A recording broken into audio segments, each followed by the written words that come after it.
we, the people of Israel, are prepared and anxious to meet the representatives of our neighbors without any preconditions in a free and thorough discussion of all subjects in order to come and reach a peace agreement. साल 1973 Israel तबाही के दहाने पर खड़ा था। मिस्री tank आगे बढ़ रहे थे, शामी फौज गोलान की पहाड़ियों पर चढ़ रही थी और तिल अबीब में खौफ फैल चुका था। वजीर आजम हाउस के अंदर एक बूढ़ी औरत मुसलसल सिगरेट पिए जा रही थी और उसके हाथ कांप रहे थे। उसके एक जर्नैल ने आहिस्ता से कहा, अगर हम हार गए तो इसराइल ख़त्म हो सकता है। कमरे में खामोशी छा गई। फिर उस बूढ़ी खातून ने सर्द लहजे में कहा, इसराइल हार नहीं सकता क्योंकि हमारे पास हारने की गुंजाइश नहीं है। तारीख उस खातून को गोल्डा मेयर के नाम से जानती है। एक छोटी सी बच्ची जो बचपन में खौफ से कांपती थी, वो मिडल ईस्ट की सबसे ताकतवर लीडर बन गई। वो खुफिया अरब लिबास में दुश्मन के इलाकों में गई, बादशाह से मिली, उसने जंगें लड़ी, खुफिया ऑपरेशंस हैंडल किए और ऐसे फैसले किए जिनके असरात आज भी फ़लस्तीन और इसराइल में खून की सूरत में मौजूद हैं। कुछ लोग उसे इसराइल की माँ कहते हैं और कुछ उसे फ़लस्तीन की तबाही का चेहरा। लेकिन सवाल यह है कि क्या गोल्डा मेयर वाकई एक अजीम लीडर थी या वो एक ऐसी सियासतदान थी जिसने मिडल ईस्ट को हमेशा के लिए जंग में धकेल दिया। आज की वीडियो में हम गोल्डा मेयर की पूरी कहानी जानेंगे और इन्हीं सवालात के जवाबात देखने की कोशिश करेंगे।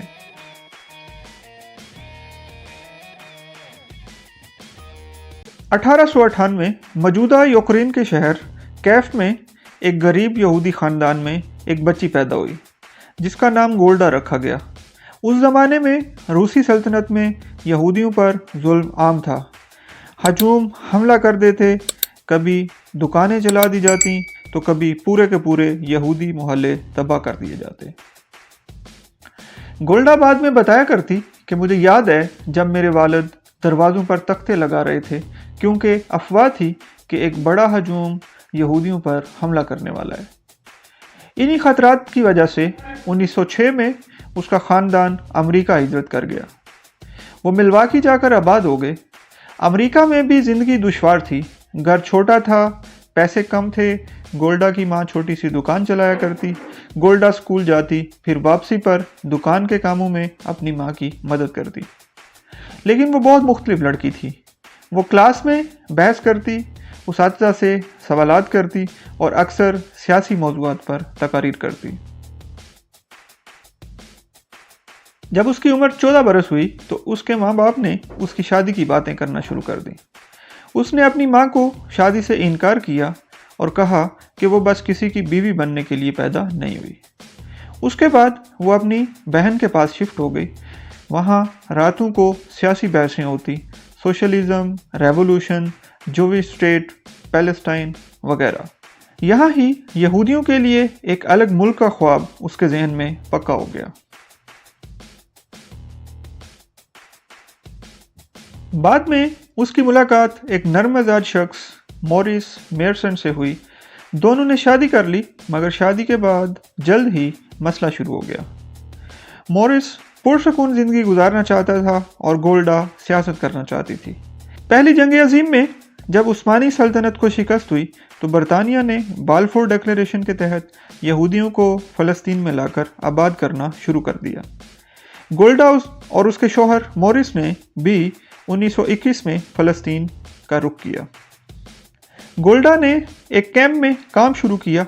वो मुर्गियां संभालती, खेतों में काम करती, कपड़े धोती। वो कमाल की मुकर्रर थी। एक गैदरिंग में उसने तकरीर के दौरान कहा कि अगर हमने अपना वतन खुद ना बनाया तो दुनिया हमें हमेशा धक्के देते रहेगी। वो सियासत में बहुत सरगर्म थी और जल्द ही सेहूनी तहरीक की अहम रहनुमा बन गई। 1948 में इसराइल के क़याम से पहले अरब ममालिक जंग की तैयारी कर रहे थे। गोल्डा ने एक ख़तरनाक फ़ैसला किया। वो एक अरब औरत का बेस बदल कर ओमान पहुंची और किंग अब्दुल्ला I से खुफिया मुलाकात की। कमरे में चंद लोग थे। गोल्डा ने बादशाह से मुखातिब होकर कहा, जंग ना करें, अभी बहुत वक्त है। बादशाह ने जवाब दिया, आप लोग बहुत जल्दी में हैं। गोल्डा ने फौरन जवाब दिया, 2000 साल इंतज़ार के बाद ये जल्दी नहीं होती। ये मुकालमा बहुत मशहूर हुआ, लेकिन जंग फिर भी ना रुकी। 14 मई 1948 इसराइली डिक्लेरेशन ऑफ इंडिपेंडेंस का ऐलान हो गया। गोल्डा उन चंद लोगों में शामिल थी जिन्होंने दस्तावेज पर साइन किए। लेकिन ये जश्न सिर्फ चंद घंटे ही जारी रहा, फिर अरबों ने हमला कर दिया। मिस्र, शाम, उर्दन, इराक, हर तरफ जंग ही जंग। इसराइल के पास हथियार कम थे। इस दौरान गोल्डा अमेरिका गई। उसने वहाँ यहूदी लॉबी को जमा किया। एक दफ़ा एक हाल में सब मौजूद थे। गोल्डा ने धीमे लहजे में कहा, मैं आपसे पैसे मांगने नहीं आई, मैं आपसे पूछने आई हूँ कि क्या आप चाहते हैं कि यहूदी रियासत जिंदा रहे या नहीं। कमरे में सुनाटा छा गया। उसकी मीटिंग्स का ये असर हुआ कि चंद दिनों में ही उसने करोड़ों डॉलर्स जमा कर लिए। इस रकम से इसराइल के लिए हथियार खरीदे गए और आखिर पर उस नुज़ायदा छोटी सी इसराइली रियासत ने सारे अरबों को शिकस्त दे दी। गोल्डा की काविशों ने न सिर्फ जंगी मैदान में इसराइल को मदद दी, बल्कि दुनिया में सियासी तौर पर भी बहुत मजबूत किया। अमेरिका और सारा यूरोप इसराइल के साथ खड़ा हो गया। वक्त गुजरता गया, गोल्डा वज़ीर ख़ारजा बनी। वो आम सियासतदानों की तरह नहीं थी। वो सादा से कपड़े पहनती, उसके बाल अक्सर बिखरे होते। वो चेन स्मोकर थी और उसके हाथ में सिगरेट होते। उसका लहजा कदरे सख्त था। एक सहाफ़ी ने एक बार मजाक में कहा, आप तो दादी अम्मा लगती हैं। गोल्डा ने फ़ौरन जवाब दिया कि दादी अम्मा ही तो सबसे ज़्यादा ख़तरनाक होती हैं। बतौर वज़ीर ख़ारजा गोल्डा ने एक गैर मतवक़्क़ो हिकमत अमली अपनाई। उसने कहा, अगर मिडल ईस्ट हमें कबूल नहीं करता तो हम अफ्रीका जाएंगे। 1950s और 1960s में अफ्रीका के कई ममालिक कॉलोनियल सिस्टम से आज़ाद हो रहे थे। गोल्डा ने वहाँ ज़राई माहिरीन भेजे, पानी के मंसूबे बनाए, डॉक्टर्स और इंजीनियर्स भेजे और उन्हें फ़ौजी ट्रेनिंग भी दी। एक बार एक अफ्रीकी रहनुमा ने गोल्डा से पूछा कि आप हमारी मदद क्यों कर रहे हैं। गोल्डा ने जवाब दिया, क्योंकि हमें पता है कि दुनिया में तन्हा होना कैसा होता है। ये जुमला बहुत मशहूर हुआ। जो लोग सियासी समझ बूझ रखते हैं वो जानते हैं कि ये सिर्फ मदद नहीं थी, इसके पीछे लंबे सियासी और अस्करी मकासद थे। 1960s में अरब ममालिक सोवियत यूनियन से हथियार ले रहे थे। गोल्डा उस वक्त ताकतवर सियासतदान थी। वो चाहती थी कि इसराइल अमेरिका से हथियार खरीदे। उसकी इन कोशिशों पर पार्लियामेंट में शोर मच गया। एक सियासतदान ने कहा, हम अमेरिका के गुलाम बन जाएंगे। दूसरे ने कहा, तुम इसराइल की खुद मुख्तारी बेच रही हो। गोल्डा ने जवाब दिया, अगर हमारे दुश्मन हथियार खरीद रहे हैं तो हम सिर्फ दुआओं से जंग नहीं जीत सकते। 1969 में वो इसराइल की वज़ीर आज़म बन गई।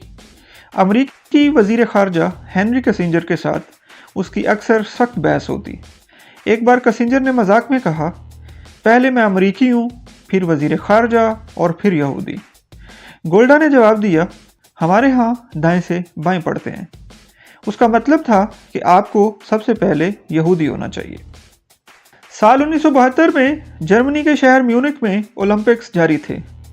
5 सितंबर की सुबह एक फ़लस्तीनी तंजीम के 8 मुसल्लह अफराद ओलंपिक विलेज में दाखिल हुए।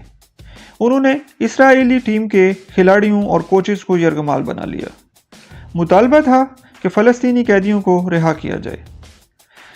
झड़पें शुरू हो गई और उनमें 9 इसराइली यरगमाल मारे गए और एक जर्मन पुलिस अफसर भी।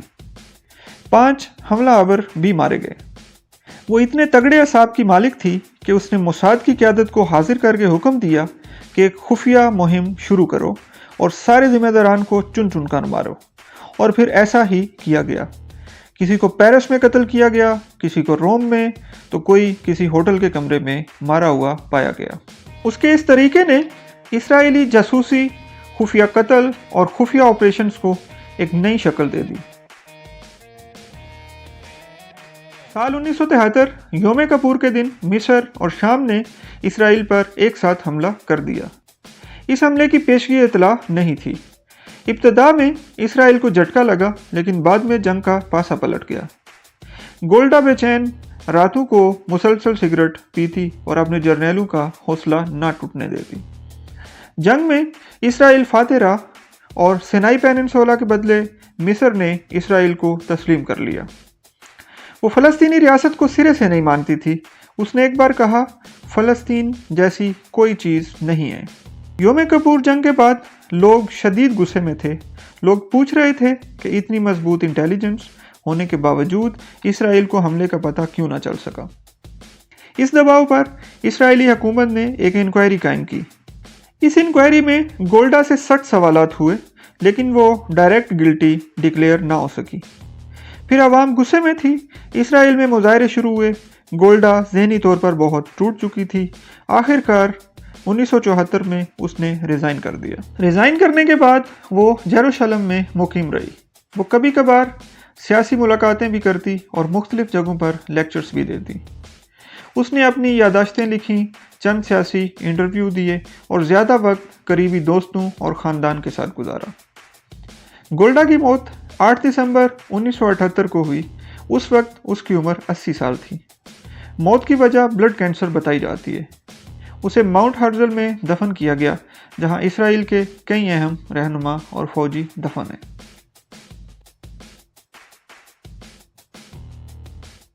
یہ کہانی صرف موٹیویشن کے لیے بتائی جا رہی ہے، جس میں ایک لڑکی کی اپنی قوم کے لیے محبت لازوال تھی۔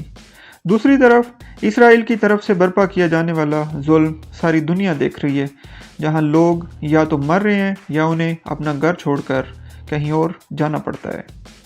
ظلم کی ایسی داستانیں کہ الفاظ کم پڑ گئے۔